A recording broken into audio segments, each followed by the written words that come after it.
우리를 통해 이루어지는 하나님의 꿈이라는 제목으로 하나님 말씀을 나누도록 하겠습니다. 오늘 말씀은 사실 20장에서부터 이어지는 내용인데요. 20장에서는 이제 아브라함이 아비멜렉이 왕으로 있던 그랄로 오면서 이렇게 이야기가 시작됩니다. 그때 아비멜렉이 또 사라한테 반하죠. 그래서 사라를 데리고 옵니다. 그렇게 데리고 온 날 밤에 하나님이 아비멜렉의 꿈에 나타나셔가지고 너 죽어 라고 했더니 목숨의 위협을 받은 아비멜렉이 다시 사라를 아브라함에게 돌려보내죠. 그리고 이제 21장에서 이삭이 드디어 태어납니다. 이삭이 태어나고 또 젖을 떼기까지 그렇게 자라나고 하갈과 이스마엘이 쫓겨나고 그리고 그 사건이 발생한 이후에 드디어 오늘 본문의 이야기가 등장합니다. 오늘 본문 말씀이 우리가 같이 읽었듯이 브엘세바 협정 이야기입니다.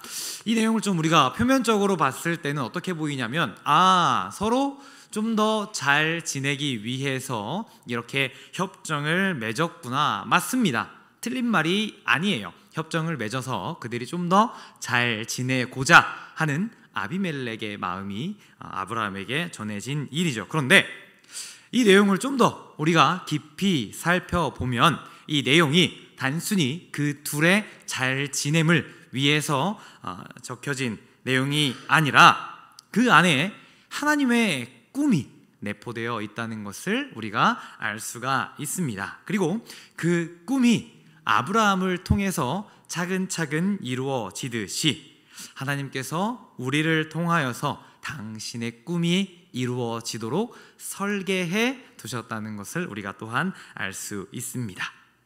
그러면 오늘의 이 이야기가 하나님의 꿈과 어떻게 연결이 되는지, 그리고 또 우리가 이 이야기를 통해서 하나님이 아브라함을 통해 어떻게 또 하나님의 꿈을 이루어 가는지 살펴보도록 하겠습니다.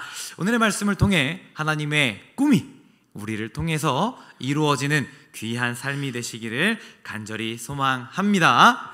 22절의 말씀이 이렇게 시작됩니다. 그때에, 이렇게 시작이 돼요. 그때에 라고 이렇게 시작이 된 이야기는 앞에 있던 어떤 내용과 지금의 이야기가 연결이 된다는 거예요. 제가 최서두에서 말씀을 드렸듯이 오늘의 이야기는 20장부터 이어지는 내용입니다. 창세기를 쭉 읽어 나가요. 그리고 20장에서 21장을 쭉 읽어 나가다가 보면 오늘까지 이어지는 이 사건이 마치 아브라함이 그랄 땅으로 간 지 얼마 안 돼서 일어난 협정 같아 보일 수 있습니다. 그런데 아브라함이 그랄에 도착해서 이 협정이 맺어지기까지 그 사이의 기간이 생각보다 길어요. 아브라함이 그랄로 갔습니다. 그랬을 때 아직 이삭이 임신되지 않았을 때예요. 이삭이 없었을 때 거기에 도착합니다. 그리고 그 뒤에 이삭을 갖게 되죠. 그리고 그 뒤에 이삭이 태어납니다. 그리고 그 뒤에 이삭이 젖을 뗄 때까지의 이야기가 여기에 나오고 21장 앞부분에 보면요. 그렇게 나오고 나서 젖을 뗄 때까지 얼마나 걸리는지 저는 잘 모르겠어요. 잘 모르겠는데 찾아보니까 적어도 이제 이 앞에서 지금까지 이르기까지, 그러니까 그랄에서 여기에 오기까지 한 5년 정도의 시간이 흘렀다라는 것을 알 수 있다고 합니다. 그러면 그렇다는 것은 아비멜렉이 이렇게 아브라함에게 찾아오기까지 적어도 5년 정도 계속해서 지켜봤다는 거예요. 아비멜렉이 그랄로 아브라함이 오자마자 찾아간 게 아니라 먼저 왔을 때 사라와 연관된 그 사건이 있고 나서 한 5년 정도를 더 지켜봤다는 겁니다. 그렇게 지켜본 후에 아비멜렉이 아브라함에게 22절과 같이 이야기합니다. 22절입니다. 그때의 아비멜렉과 그 군대 장관 비굴이 아브라함에게 말하여 이르되 네가 무슨 일을 하든지 하나님이 너와 함께 계시도다. 계속 더 주세요. 이 내용을 이렇게 우리가 쭉 읽어보면 어떻게 보여요? 이 글이 나쁜 글이에요? 좋은 글이에요? 좋죠? 그리고 조금 더 살펴보면 마치 아비멜렉이 아브라함에게 축복하는 것 같아요. 하나님이 너와 함께 계시기를 바란다 라고 보일 수도 있는데요, 다시 한번 제가 이야기 드렸던 5년간 아브라함을 살펴보았다라는 것을 우리가 인식하고 있잖아요. 그것을 한 번 더 인식하고 글을 읽어보면 저 빨갛게 표시한 글이 이렇게 보입니다. 내가 지금까지 지켜봤더니 하나님께서 당신과 함께 하시는군요 라고 하면서 하나님과 아브라함이, 반대로요, 하나님께서 아브라함과 함께하고 있다는 것을 그가 인정하고 있다라는 것을 우리가 생각해 볼 수 있습니다. 그런데 아브라함이 왜 이렇게 생각을 했었냐 하면은요, 사실 아브라함이라는 이 생뚱맞은 잘 모르겠는 사람이 이 땅에, 그랄 땅에 왔을 때부터 이상했어요. 뭐가 이상했냐면 아브라함이라는 사람이 이상했다는 게 아니라 이 사람과 뭔가 연관된 것들, 그리고 이 사람이 살아가는 걸 보면 이상하고 조금 이해가 안 돼요. 사라를 자기 누이라고 아브라함이 속였어요. 그렇죠? 그런데 벌은 누가 받을 뻔했어요? 아비멜렉이 받을 뻔했어요. 그렇죠? 잘못은 아브라함에게 있는데 아비멜렉이 벌을 받을 뻔했습니다. 그리고 또 지켜보니까 나이가 100살이래요. 100살인데 아이가 생겼어요. 그래요, 뭐 거기까지는 어떻게 한 3,000보 정도 양보해서 생길 수 있다고 해요. 그런데 그 아이가 태어났습니다. 그러면 이렇게 노쇠하고 힘든, 겉으로 보기에 그랬을 때 생긴 아이가 태어나면 그 아이가 어떨 것 같아요? 좀 약할 것 같죠. 그래서 좀 내일 당장이라도 태어난 뒤에 이 아이가 죽어도 뭐 그럴 수 있지라고 생각할 수 있을 것 같은데, 그렇게 태어난 아이가 건강하게 잘 자라서 젖을 떼기까지 하고 이것이 기뻐서 그들이 막 축제를 벌이는 거죠. 그리고 그가 쭉 지켜보니까 여기에 나와 있진 않지만 아브라함의 지금까지의 생활의 패턴을 보면 하나님께 계속해서 제사를 드리는 거죠. 그런데 이게 옆에서 보니까, 가만 보니까 아브라함이 가진 게 많아요. 그렇죠? 가진 게 많고 부족한 게 없어요. 그러면 어떤 생각을 할까요? 우리는 무언가 빌고 제사하고 기도를 어떨 때 해요? 풍족할 때 하기 쉬울까요? 안 풍족할 때 하기 쉬울까요? 무언가 조금 더 갖기를 원할 때, 그러니까 하나님을 모르는 사람들은 그게 통상적인 이해죠. 그런데 얘는 100살에 장자도 낳았고 보니까 재산도 많고 보니까 이게 잘 굴러가요. 지들이 알아서 재산이 막 불어나요. 이상해요. 뭐가 쟤는 좋아서 저렇게 안 해도 될 것 같은 제사를 그렇게 늘 빼먹지 않고 따박따박 제사를 지내고, 얘는 아무것도 안 하는데 제사는 계속 불어나고, 보니까 이해가 안 갑니다. 그렇다고 아브라함에게 뭔가 특별한 능력이 있냐? 그러지도 않아요. 뭐 여기 보면은 열심히 그가 뭐 목축을 했다 뭐 있어요? 없어요. 사건만 쳐요. 막 일만 저질러요. 막. 그런데 이상하게 그가 잘 살아간다는 거고, 그가 승승장구한다는 거죠. 이렇게 그가 한 5년간을 옆에서 지켜보고 그 아비멜렉이 내린 결론이 뭐였냐면, 하나님께서 너와 계시도다 라고 그가 결론을 내렸다는 겁니다. 우리의 삶이 이 아브라함과 좀 같아야 된다는 거예요. 아브라함처럼 우리가 열심히 아무것도 안 하면서 뭔가 그런 삶이 아니고요. 하나님을 믿지 않는 사람들이 우리를 봤을 때 좀 이상해야 돼요. 뭐가 이상하냐면, 아무리 봐도 저 사람들이 우리를 봤을 때 나보다 가진 게 없는데 쟤는 매일 기쁘대요. 나보다 뭔가 더 지금 급한데, 재정적으로나 이런 것들이 어려운 것 같은데 다른 사람을 돕는 게 기쁘대요. 너무나 행복하대요. 다른 방면으로는 보니까 그 사람이 가진 게 이미 많아요. 어느 정도 많은 것들을 이뤄놨어요. 그러면 뭔가 빌 것도 없고 뭔가 굳이 예배할 것도 없고 할 것 같은데, 이렇게 뻔질나게 교회를 드나들어요? 이해가 안 되는 겁니다. 다른 사람들이 봤을 때 하나님을 믿는 사람들은 그렇게 이해가 되지 않아야 된다는 거예요. 그런데 더 중요한 것은 우리를 이해하지 못하는 사람들이 곁에서 잠잠히 우리를 수년간 지켜봅니다.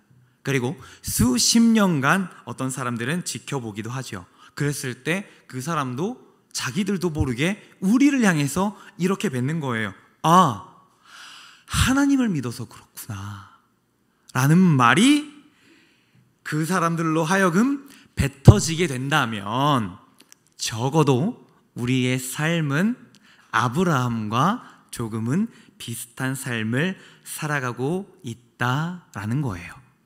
그렇다는 것은 나는 잘 모르지만 나는 그것을 목적으로 살지 않았다 하더라도 하나님께서 아브라함을 통해서 아비멜렉이 하나님을 발견하게 하고 싶었거든요. 그게 하나님의 꿈이었어요. 그게 하나님이 좀 더 당신에게로 가까이 오게 하는 하나님의 방법이었어요. 그런 것을 우리가 이 땅을 살아가면서 다른 사람들이 우리를 보면서 하나님을 믿어서 그렇구나. 아, 하나님을 믿는 사람들은 저렇게 기쁜 삶을 살아가는구나 라는 그 한마디를 뱉게 한다면 우리는 이미 하나님의 꿈을 이루어 드리고 있다라는 겁니다. 그렇게 우리의 삶이 우리가 알든 알지 못하든 하나님의 꿈을 계속해서 이루어 드리며 나아가고 우리를 통해서 하나님의 꿈이 계속해서 이루어지기를 간절히 소망합니다. 이렇게 아비멜렉이 아브라함을 통해서 하나님을 발견했다는 사실이 이제 또 나와요. 23절 보니까 그런즉 너는 나와 내 아들과 내 손자에게 거짓되이 행하지 아니하기를 이제 여기서 하나님을 가리켜 내게 맹세하라. 내가 내게 후대한 대로 너도 나와 내가 머무는 이 땅에 행할 것이니라. 이제 협정을 맺기로 하지요. 맺기로 하는데 요즘 재밌는 부분이 있어요. 하나님을 가리켜라고 했습니다. 여기에 보니까 아비멜렉이 그래요. 아브라함을 보고 찾아오기는 했는데 이렇게 아브라함을 보고는 찾아왔지만 맹세를 할 때는 아브라함보다 하나님에 더 무게를 두고 있어요. 재밌죠? 아브라함보다 하나님을 알지 못하는데 하나님에게 더 무게를 두고 그가 맹세를 하고 있다는 겁니다. 그렇게 했을 때 아브라함이 대답합니다. 네, 그렇게 하지요. 맹세하겠다라고 이야기를 하면서 아브라함이 딱 그때 놓치지 않고 쭉 바로 이어가요. 25절입니다. 아브라함의 종들이 아브라함의 우물을 빼앗은 일에 관하여 아브라함이 아비멜렉을 책망하매 이 맹세를 잘 맺은 것 같다가 갑자기 아브라함이 이렇게 하는데 이 내용 봤을 때 뭔가 좀 이상하지 않아요? 우리의 마음속에서는 언제나 아브라함이 크기 때문에 너무 당연한 내용이에요. 그죠? 그런데 그때 당시로 보자고요. 그때 당시로 보면 아비멜렉은 그 그랄 땅의 왕입니다. 그리고 아브라함은 사실 그 땅의 객이에요. 손님이라고요. 그 땅의 주인이 아니에요. 아무것도 아니에요. 사실 아무것도 아니에요. 왕이 봤을 때. 그런데 그 왕에게 지금 아무것도 아닌 아브라함이 뭐하고 있어요? 감히 책망을 하고 있다라는 거예요. 분명히 갑과 을인데 을이 갑을, 이런 표현은 별로 좋아하지 않지만 그렇게 책망을 하고 있는 말도 안 되는 일이 벌어지고 있다라는 겁니다. 이 말씀을 통해서 우리가 알 수 있는 게 뭐냐면 하나님의 자녀들이 이 세상을 살아갈 때 우리가 어떠한 태도로 살아가야 하느냐라는 거예요. 누군가의 위에서 갑으로 살아가라는 게 아니고요. 이 땅을 살아가는 우리들은, 하나님의 자녀들은 내가 가진 것이 많든 내가 가진 것이 적든 상관없어요. 상관없이 우리를 봐주시고 지켜주시고 보호하여 주시고 우리의 뒷배가 되어주시는 분이 하나님이라는 것을 믿고 살아가는 우리들은 이 세상의 어느 자리에 있든지 당당합니다. 뭘 믿고 저렇게 당당해? 하나님이요. 뭔데 그래 네가? 하나님이요. 이렇게 이야기를 그들에게 던져요. 그럼 그 사람들은 어떻게 생각할까요? 참 또 이상하다, 또 이상한 애들이 또 있네 라고 생각을 하죠. 그런데 그냥 이상하다예요. 왜 이상할까? 제가 왜 저럴까? 왜 이상할까? 하면서 또 우리를 보고 하나님을 발견할 수 있는, 혹은 하나님에 대해서 우리가 믿고 있는 그 존재에 대해서 적어도 궁금증은 유발할 수 있다라는 거예요. 그랬을 때 우리는 또 하나님의 꿈을 조금씩 우리도 알게 모르게 자꾸만 이루어지는 존재가 된다라는 거죠. 그렇게 책망을 하자 아비멜렉이 이렇게 반응합니다. 26절입니다. 아비멜렉이 이르되 누가 그리하였는지 내가 알지 못하노라. 너도 내게 알리지 아니하였고 나도 듣지 못하였더니 오늘에야 들었노라. 무슨 말이냐면 아비멜렉은 그 우물 사건 앞에서 이제 막 블레셋 사람들이 와가지고 막 우물을 메웠죠.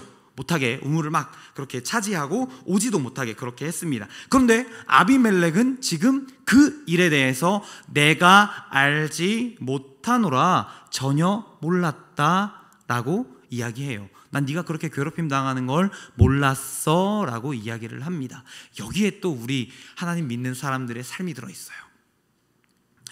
세상을 살아가죠. 우리가 세상을 살아갑니다. 그랬을 때 많은 어려움과 핍박과 하나님을 믿지 않고 혹 하나님을 믿는 사람들에게 라고 할지라도 어려움을 당하는 경우가 있어요.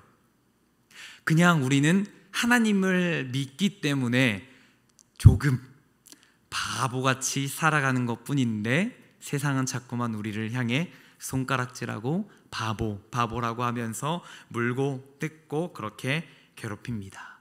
그런데 오늘 말씀에서는 그들이 그렇게 하는 이유가 왜 그렇다고 해요? 몰라서 그런데요. 몰라서 그런데요. 그러면 그 몰라서 그러는 사람들에 대해서 어떻게 해야 될까요? 막 네가 알아야지 이렇게 해요? 내가 왜 이러는지 봐봐 이렇게 해요? 막 그렇게 우라통이 터지지만 우리를 그렇게 괴롭히고 힘들게 하는 사람들을 이해해야 한대요. 아, 니네가 몰라서 그렇구나. 왜냐하면 예수님이 이렇게 말씀하셨거든요. 자기들이 하는 것을 알지 못함이니이다. 그게 그렇게 힘든 게, 그렇게 어려운 것이 하나님을 믿는 사람들이 이 땅을 살아가면서 당연하게 겪어야 되는 일들이라고 오늘 성경에서는 이야기를 하고 있는 겁니다. 우리가 이렇게 힘들게 살아가는 것이, 바보처럼 살아가는 것이 맞다라고 말씀에서 그렇게 이야기를 한다는 거예요. 이렇게 아무것도 알지 못했던 아비멜렉이 어떻게 알게 됐다고 했어요? 내가 몰라서 그 우물 사건에 대해서 몰랐다가 어떻게 알게 됐나요? 라고 했더니 아브라함이 이제 알려줘서 그가 알게 됐다라고 이야기를 하죠. 우물 사건에 대해서 몰랐던 걸 아브라함이 알려줘서 알게 된 거예요. 여기에 또 들어있죠. 우리의 삶이 아무것도 모르는 저들을 이해함과 동시에 그들이 우리를 어떻게 괴롭히든 어떻게 힘들게 하든 어떻게 물어뜯든 저들을 향하여 예수 그리스도에 대한 복음을 전해야 한다는 거예요. 어떤 나의 원수 같은 사람이 함께 하나님 나라에 가는 것을 정말로 마음속 깊이 우리가 원할까요? 어떤 사람이 나를 보증 세워서 내가 이렇게 힘들게 살아가고 그가 도망을 갔대요. 그런데 그 사람을 어느 날 만났을 때 그에게 우리가 복음을 전하는 것은 쉽지 않은 일이라는 거예요. 그런데 오늘 말씀에서 이야기하는 것은 그들이 듣든 듣지 못하든 그들에게 복음을 전해야 되는 것이 우리의 사명이라는 거예요. 우리는 우리의 사명을 다하고요, 그들이 듣든 듣지 않든 그 이유는 그들이 해야 하는 몫이에요. 우리가 해야 하는 것은 하나님의 그 사명을 계속해서 살아가며 해내야 한다는 것입니다. 아브라함이 이제 그 맹세 이후에 더 깊이 들어갑니다. 27절이에요. 아브라함이 양과 소를 가져다가 아비멜렉에게 주고 두 사람이 서로 언약을 세우니라. 그리고 그 언약을 무엇을 위해서 세웠나? 30절 말씀을 보았더니 아브라함이 이르되 너는 내 손에서 이 암양 새끼 7을 받아 내가 이 우물 판 증거를 삼으라 하고, 아브라함이 우물을 팠다는 그 증거를 위해서 이렇게 언약을 맺고 그 우물을 이제 아브라함이 팠다라고 이렇게 그들이 언약을 맺었어요. 그리고 그 맺은 언약, 그 우물의 이름이 브엘세바인 거죠. 그럼 좀 궁금해요. 저 우물이 뭐길래 이렇게 말씀에서 이렇게 큰 사건 가운데 등장을 할까? 우물이 도대체 뭐길래? 라는 조금 의문이 생깁니다. 지금 이 사람들이 살아가고 있는 땅이 팔레스타인 지역이거든요. 거기가 예루살렘 밑으로는 거의 사막 지역이에요. 그래서 이 우물이 우리가 느끼기에는 그렇게 중요하지 않게 느낄 수 있지만 당시 그 사회에서는 이게 생명줄과도 같았습니다. 그러한 역할을 가지고 있었어요. 그때 당시에 땅을 차지하고 그 땅을 내 것으로 하는 것도 중요했지만 그 땅 안에 우물이 있느냐 없느냐도 매우 중요한 요소였습니다. 그래서 그리고 그 우물이 있는 그 자리를, 그래서 아브라함이 이렇게 암양 7마리를 증거로 해서 그렇게 그 대가를 치르고 그 우물을 차지한 거예요. 그러니까 그 아브라함이 자신들의 생명줄을 대가를 치르고 이렇게 가지고 왔다라는 거예요. 이게 조금 연결되는 게 보이실 겁니다. 뭐랑 연결이 돼요? 예수 그리스도와 연결이 됩니다. 예수 그리스도께서 생명이 없던 이 땅 가운데에 자신의 목숨을 대가로 해서 우리에게 무엇을 주셨어요? 생명을 주셨습니다. 그렇게 우리가 살아갈 수 있도록 당신의 생명을 우리에게 내어주고 그 대가를 지불해 주신 예수 그리스도예요. 이러한 내용을 수가성 여인 사건에서 볼 수 있는데, 예수님께서 그 여인에게 이렇게 이야기하죠. 이 물을 마시는 자마다 다시 목마르려니와 내가 주는 물을 마시는 자는 영원히 목마르지 아니하리니. 그래서 이 우물은 예수 그리스도를 상징하기도 합니다.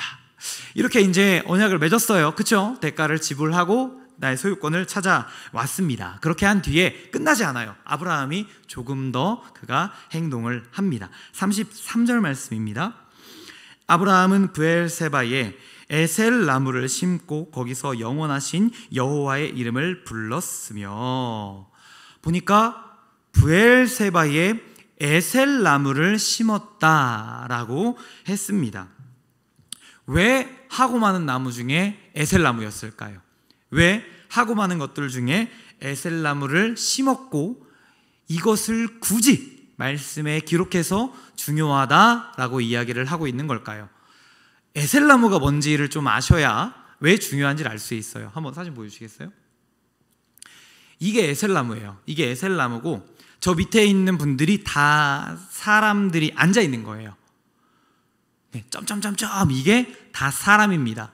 무슨 말이냐면 저 에셀나무 한 그루가 저 많은 사람을 이렇게 그늘 안으로 올 수 있도록 이렇게 크고 큰 나무라는 거예요. 네, 됐습니다. 아까 말씀드렸지만 그 이스라엘 지역은 대부분 돌로 되어 있거나 대부분 사막으로 이루어져 있습니다. 그렇기 때문에 웬만한 나무들은 오래 살지 못하고 다 죽어요. 그런데 에셀 나무만 저렇게 풍성하고 무럭무럭 잘 자랍니다. 왜냐하면 한 100m까지 뿌리를 깊이 박는다고 해요. 그래서 그렇게 뿌리를 깊이 박고 크게 자라나서 울창하게 이렇게 성장한다고 합니다. 우리가 이제 사막을 걸어가고 있어요. 사막을 걸어가고 있을 때 저렇게 울창한 나무가 한 그루 딱 있습니다. 그러면 어떤 생각이 들어요? 어떤 생각이 들어요? 그냥 저기 사막 먼 발치에서 와 크네 이렇게 하고 말아요? 바로 가서 그쵸 쉬겠죠. 그래서 유대인들은 나그네들을 환영하는 의미에서 마을마다 에셀나무를 심고 우리는 당신들을 쉬게 할 수 있습니다 라는 그 유대인들의 배려를 다른 이방인들, 다른 나그네들에게 보여주었다라고 합니다. 그리고 또 아브라함이 또 하나의 행동을 했죠. 영원하신 여호와의 이름을 불렀으며 라고 했습니다. 브엘세바에 에셀나무를 심었을 뿐만 아니라 거기에서 영원하신 여호와의 이름을 불렀다라고 이야기를 해요. 마지막에 아브라함의 이 행동까지도 우리에게 교훈을 주고 있어요. 하나님을 믿는 자들은, 하나님을 발견하게 하는 자들은 어떤 자들이 되어야 되냐면 이 세상에서의 한 줄기의 쉼이 될 수 있는 존재들이 되어야 한다는 겁니다. 조금 더 나아가서 우리가 이렇게 쉴 수 있는 존재로 여러분들이 기댈 수 있는 존재가 될 수 있는 이유가 먼저 우리의 삶에 쉼이 되어주신 그 하나님을 우리가 믿기 때문에 제가 여러분들의 쉼이 될 수 있는 겁니다. 그리고 그러한 삶을 살아갈 때에 우리는 하나님께 감사와 기쁨으로 예배할 수밖에 없습니다 라는 삶을 우리가 보여주어야 된다는 것을 아브라함의 행동을 통해서 우리에게 보여주고 있는 것입니다. 우리의 삶이 하나님을 믿으며 살아가는 우리들의 인생이 아브라함과 같았으면 좋겠어요. 그들에게 예수 그리스도라는 생명줄을 찾아주고 그들에게 예수 그리스도라는 쉼을 소개해주고 하나님을 기뻐 찬양하는 것이 나 혼자만의 일이 아니라 우리 모두가 해야 하는 일이라는 것을 우리가 저들에게 보여주는 한 분 한 분이 되었으면 좋겠습니다.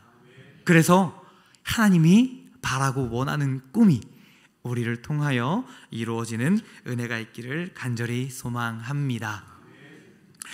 2024년이 3일 전, 이틀 전부터 시작이 되었습니다.